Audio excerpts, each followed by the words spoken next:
Esta noche en CCI News, el presidente electo Juan Orlando Hernández hace un llamado a terminar la confrontación en el país. En México, la ciudad de Michoacán se debate entre las autodefensas y el narco. Y el presidente francés obligado a responder preguntas sobre su vida privada.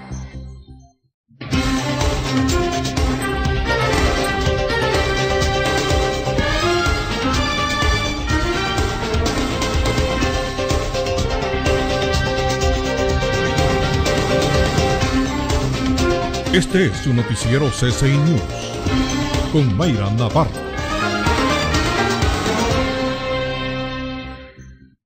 Hola, ¿qué tal? Les saluda Mayra Navarro. Bienvenidos a esta emisión de CCI News. Gracias por acompañarnos. Hoy vamos a comenzar en Honduras, donde el presidente electo Juan Orlando Hernández hizo un llamado a terminar con la confrontación en el país. Eso en el marco de un encuentro que sostuvo con representantes de diferentes sectores, a los que convocó para firmar un pacto por Honduras. Jonathan Zelaya con este reporte.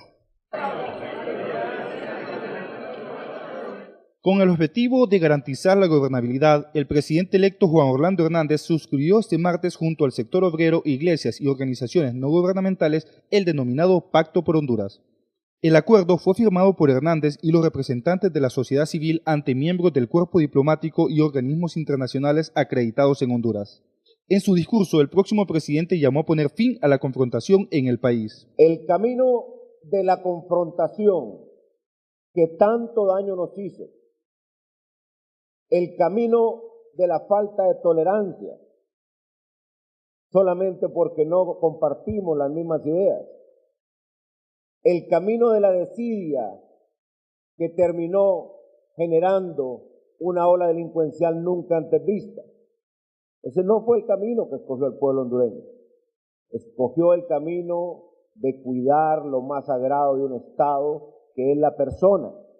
Le pido al nuevo Congreso Nacional que reflexione y que busquen el entendimiento, porque la confrontación lo único que nos deja es odio, atraso, y a quienes más afectan es a los pobres de Honduras.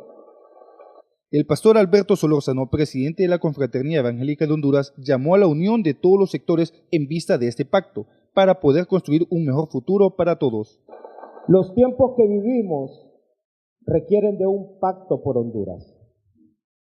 Por ello, este momento que compartimos hoy nos llena de gratitud a Dios y nos colma de esperanza para encarar el futuro, ya que solo así, no hay otra manera, unidos por un propósito común, podremos construir un mejor mañana para todos. El representante de la Iglesia Católica, Monseñor Juan José Pineda, en su reflexión acerca del Pacto por Honduras, pidió a la población no desechar a ningún hondureño. Nadie es desechable para Dios, y nadie es desechable en la historia de la salvación. Tendríamos que decir nosotros también, nadie es desechable en Honduras, y el día que desechamos a un hondureño, estamos derrumbando a nuestro país. En la firma del pacto también participó la empresa privada. La presidenta del COEP dijo que esperan que este pacto sea de beneficio para Honduras. Un pacto por el país, un pacto que promueva el empleo, un pacto que promueva la gobernabilidad, y sobre todo un pacto donde los hondureños tengamos claro cuáles van a ser la visión en los próximos 4 años. El pacto busca establecer una amplia base de respaldo a la gobernabilidad democrática y definir una ruta de desarrollo nacional para superar la pobreza, la desigualdad y la inseguridad. Previo a la firma, los sectores involucrados conformaron 5 mesas de trabajo, las cuales podrán ser convocadas como espacios de diálogo para nuevas discusiones a lo largo del gobierno de Juan Orlando Hernández. Jonathan Zelaya, CCI News. Entre tanto, se ha programado para mañana la entrega de credenciales a todas las personas que resultaron electas en los comicios del 24 de noviembre. El presidente del Tribunal Supremo Electoral hoy restó importancia al anuncio que han hecho representantes del LIBRE de que no asistirán a recoger sus credenciales. Escuchemos. Básicamente es un tema político que no nos corresponde a nosotros involucrarnos en el mismo. Ellos dicen que van a llegar directamente a la Secretaría del Tribunal a reclamar sus credenciales, entonces allá van a llegar a la Secretaría, recoger sus credenciales y ya se les va a entregar. Eso sucede igual con todos los que no no vengan mañana. Mañana no van a venir todos los diputados electos. Y entonces, el que no venga mañana, no lo reciba mañana, pues entonces, lógicamente, entonces, en otra fecha, pues las puede ir a recoger ahí a la Secretaría del Tribunal Supremo Electoral. Entre tanto, y en otro tema, 32 empleados que estaban de turno el pasado sábado en el aeropuerto Toncontín, cuando pasaron 8 maletas cargadas de dinero, fueron suspendidos de sus puestos. 25 son agentes de la Policía de Fronteras, 5 son empleados de Aeropuertos de Honduras y 2 agentes de la Dirección de la Lucha contra el Narcotráfico del Ministerio Público. Estas personas están siendo investigadas para determinar el grado de responsabilidad y luego deducirles precisamente responsabilidades administrativas y penales. El sábado pasado, 3 hondureños salieron del Aeropuerto Internacional Toncontín de Tegucigalpa, quienes fueron detenidos en la aduana de Panamá con $7 millones en el interior de su equipaje. Y ahora nos vamos a México, donde las autoridades mexicanas dijeron que comenzó el desarme de las autodefensas en el estado de Michoacán, donde los últimos días tuvieron lugar combates entre esos grupos y miembros del cartel de los Caballeros Templarios. El gobierno de México anunció el envío de tropas federales a la zona para garantizar la seguridad en las áreas donde se están produciendo los enfrentamientos. Aunque los enfrentamientos llevan más de un año, el nivel de violencia se había intensificado en los últimos días. Y el martes, grupos de autodefensa llegaron a tomar el control de la localidad de Nueva Italia. Las llamadas autodefensas se organizaron para combatir por cuenta propia las bandas de criminales en Michoacán y a los narcotraficantes del cártel de los Caballeros Templarios. Acusan a la policía de estar aliada con los narcotraficantes. Algunos grupos de los autodefensas dicen que están dispuestos a deponer las armas, pero otros aseguran que resistirán. Y ahora nos vamos a El Salvador, que ha entrado en la recta final para las elecciones del próximo 2 de febrero. Por primera vez en ese país se ha realizado un debate presidencial. Las encuestas, aunque ponen como favorito al candidato del Frente Farabundo Martí, por primera vez una encuesta ha colocado al expresidente Antonio Saca en posibilidades de ir a una segunda ronda. Tenemos este reporte.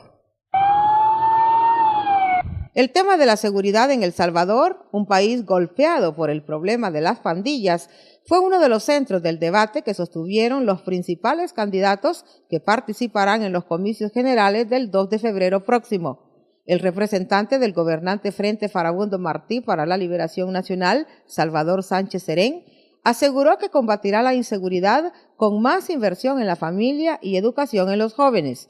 Durante su participación en el primer debate presidencial en la historia electoral de El Salvador, dijo que de ganar las elecciones no permitirá el crimen y se pondrá al frente del combate a la delincuencia. Vamos a seguir ampliando, vamos a seguir profundizando y vamos a seguir depurando la Policía Nacional Civil. No vamos a permitir el crimen, no vamos a permitir las extorsiones. Por ello me voy a poner al frente del combate contra el crimen.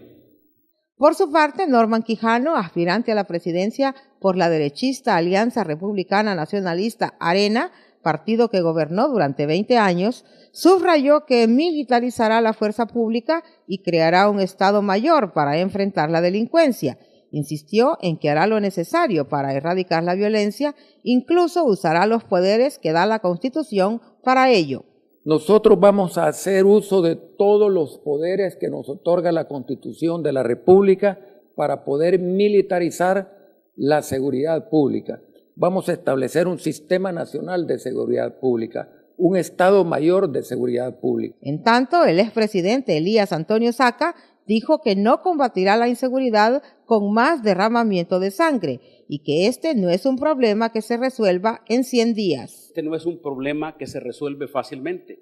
Tenemos que comenzar paso a paso y lo que el país no quiere es que comencemos un derramamiento de sangre más, que combatamos violencia con más violencia. Eso sería lo más delicado para los salvadoreños. Las elecciones se celebrarán el próximo 2 de febrero. Y pese a que el Frente aparece con ventaja en la intención del voto, no alcanza el 50% más uno de los votos válidos necesarios para ganar en una primera vuelta. Una encuesta realizada por la empresa Data Research, publicada el viernes pasado, da al candidato del Frente Farabundo Martí un 30.4% de la intención de voto, y coloca en el segundo lugar al Movimiento Unidad, que postula al expresidente Antonio Saca con el 26% de la intención de voto, relegando al Partido Arena al tercer lugar con 25.3%. La misma encuesta plantea que de realizarse una segunda vuelta entre el candidato del Frente Farabundo Martí y el de Unidad, el triunfo sería para el expresidente Antonio Saca con un 37%. Y vamos a ir a Francia, donde el presidente François Hollande reconoció hoy que está pasando por un momento difícil a nivel personal en una conferencia de prensa, en la que intentó eludir las preguntas sobre su vida sentimental y concentrarse en sus políticas económicas. Tenemos este reporte. Quiso evitarlo, pero no lo consiguió. El presidente francés François Hollande debió responder este martes sobre su implicación en un romance secreto con una actriz. En su tercera conferencia como mandatario, Hollande se refirió durante una media hora a los asuntos económicos. Pero a la hora de las preguntas, los periodistas fueron directo al grano. ¿Valérie Trierweiler sigue siendo la primera dama de Francia? Je comprends votre question. Et je suis sûr que vous comprendrez ma réponse. Entiendo su pregunta y estoy seguro de que entenderá mi respuesta. Dans sa vie personnelle, todo el mundo puede atravesar pruebas en su vida personal. Es nuestro caso, son momentos dolorosos, pero tengo un principio, y es que los asuntos privados deben resolverse en privado. C'est que les affaires privées se traitent en privé. Aunque rehusó decir si sigue o no viviendo con ella, prometió aclarar su situación antes de su visita a Estados Unidos el 11 de febrero, en la que sería acompañado por Trierweiler. Hollande expresó su indignación total por la publicación el viernes pasado de un hecho que compete a su vida privada, aunque afirmó que no demandará a la revista Closer. El mandatario se esforzó en centrar su intervención en la acción económica de su gobierno. Este escándalo de su vida privada cae en un momento de baja popularidad para el presidente debido a la situación económica y el alto desempleo. Según un sondeo publicado el martes, solo el 28% de los franceses tiene una buena opinión de Hollande. Hacemos una pausa comercial y cuando regresemos, muertes y explosiones en el primer día de referéndum en Egipto. Y se tensan las relaciones entre Israel y Estados Unidos. Le contamos por qué. Ya volvemos.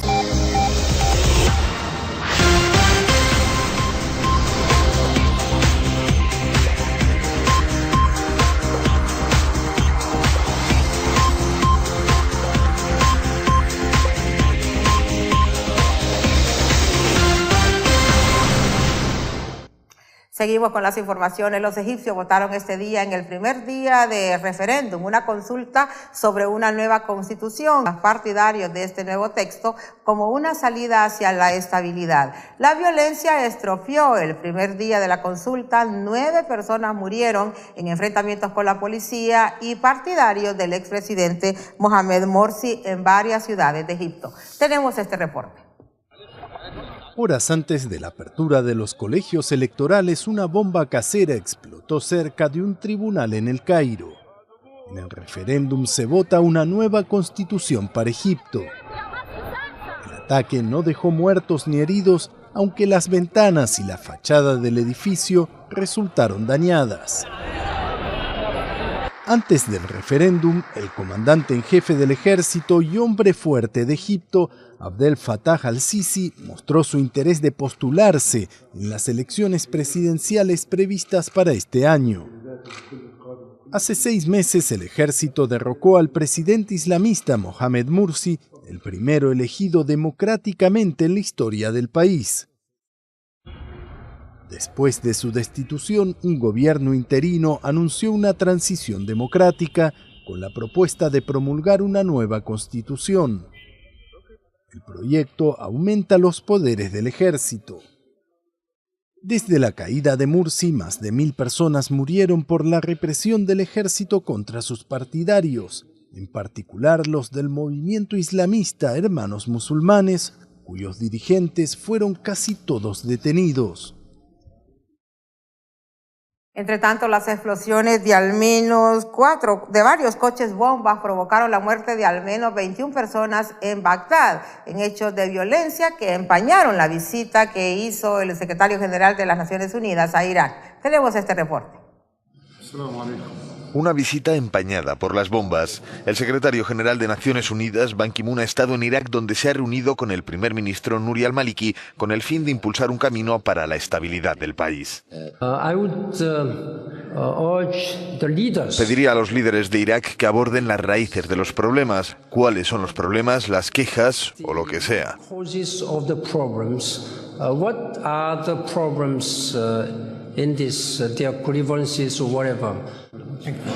Pero el llamamiento se ha visto ensombrecido por un nuevo atentado sectario que ha tenido como objetivo los distritos chiíes de Bagdad.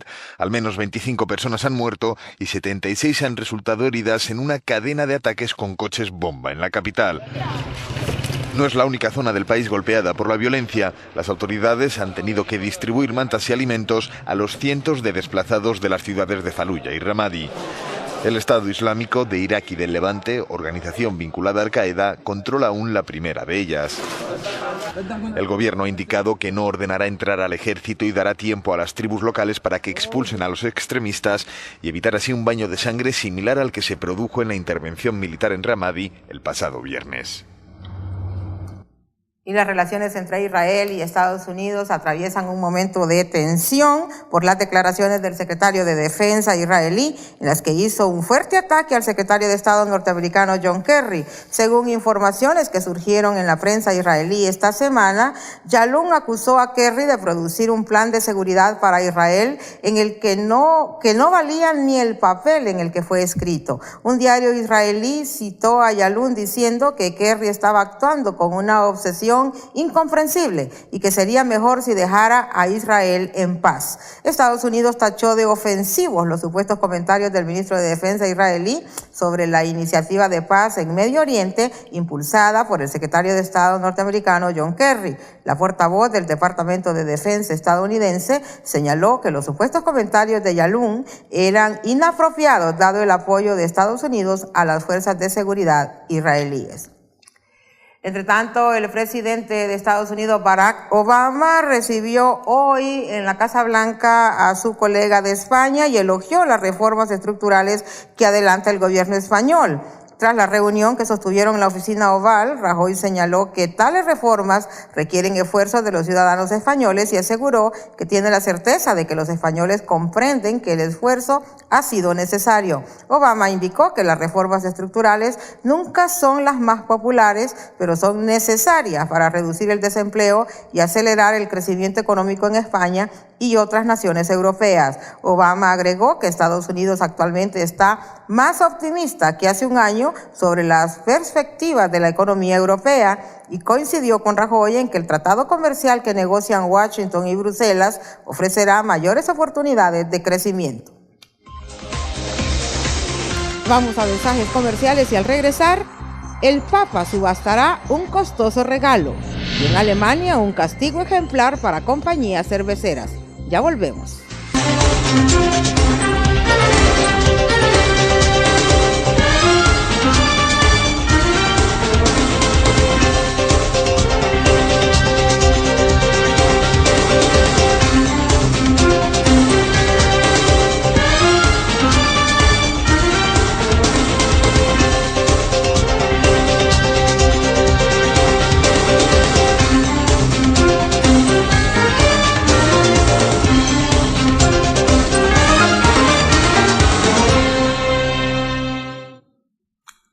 En China, una doctora fue condenada hoy a pena de muerte en suspenso por haber secuestrado a recién nacidos antes de vendérselos a una red de traficantes, un caso que provocó una gran conmoción en ese país. San Suchia, de 55 años, fue declarada culpable de haber secuestrado y vendido a 7 bebés. La pena de muerte en suspenso es una sentencia habitualmente conmutada por cadena perpetua en China. En la mayoría de los casos, la doctora arrebató los recién nacidos a sus padres, asegurándoles que habían muerto o que estaban muy enfermos.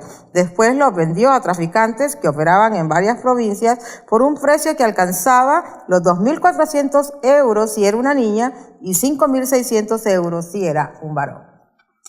Y ahora vamos a un rápido recorrido por otros hechos que hicieron noticia hoy en el mundo. Le mostramos. El Papa subastará su Harley con fines benéficos. La motocicleta, que lleva grabado su nombre, se la regaló la casa Harley Davidson el pasado mes de junio con motivo de la celebración del 110 aniversario de la marca. La subasta tendrá lugar el próximo 6 de febrero en París y el dinero obtenido irá a parar a Cáritas Roma. Castigo ejemplar a las 5 principales compañías cerveceras alemanas. La autoridad de la competencia les ha impuesto una multa de 106,5 millones de euros por haber manipulado los precios de la cerveza entre los años 2006 y 2008. Una sexta compañía implicada en los hechos no será sancionada por haber denunciado lo ocurrido.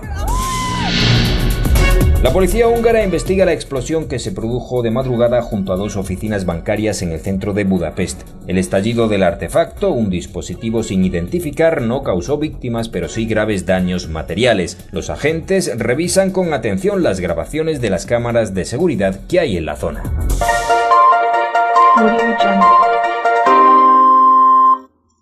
Y ahora tenemos más noticias de lo que ocurre en el mundo en este resumen de Mundo Cristiano. Microinformativo Mundo Cristiano. En Estados Unidos, la agencia espacial NASA nombró a una nebulosa la Mano de Dios. La nube rojiza con forma de mano se localiza a 17,000 años luz de la Tierra. Los investigadores esperan que la Mano de Dios ayude a proporcionar muchos detalles sobre los agujeros negros y la forma en que crecen e interactúan con las galaxias. En Israel, el pueblo judío ora tras la muerte y sepultura de su líder histórico, Ariel Sharon. Los dolientes se reunieron en el Muro de los Lamentos, el sitio más sagrado del judaísmo, para interceder por Sharon, quien falleció el sábado a sus 85 años de edad. Nathaniel Folker es uno de los intercesores. Oro por él, que es un líder de nuestro pueblo, el ex líder de nuestro pueblo, grande, individual. Oro por él, oro por nuestro pueblo. Cientos de personalidades israelíes y dignatarios internacionales recordaron a Sharon como un guerrero intrépido y un líder audaz que dedicó su vida a proteger la seguridad de su país. Y en Escocia, la policía arrestó a un evangelista estadounidense por predicar que la homosexualidad es pecado. El hombre es identificado como Tony Miano. Miano, de 49 años, está acusado de violación de la paz y la provocación homofóbica. El año pasado, la policía de Londres arrestó al hombre por cargos similares. Miano comparecerá ante un tribunal el próximo 7 de abril. Mundo Cristiano es una producción de CBN News. Bien, esto ha sido todo por hoy en esta emisión de CCI News. Gracias por habernos acompañado. Le invitamos a seguir informado visitando nuestros sitios ccinews.com o nuestras páginas en Facebook y Twitter. Gracias por haber estado con nosotros hoy. Regresamos mañana.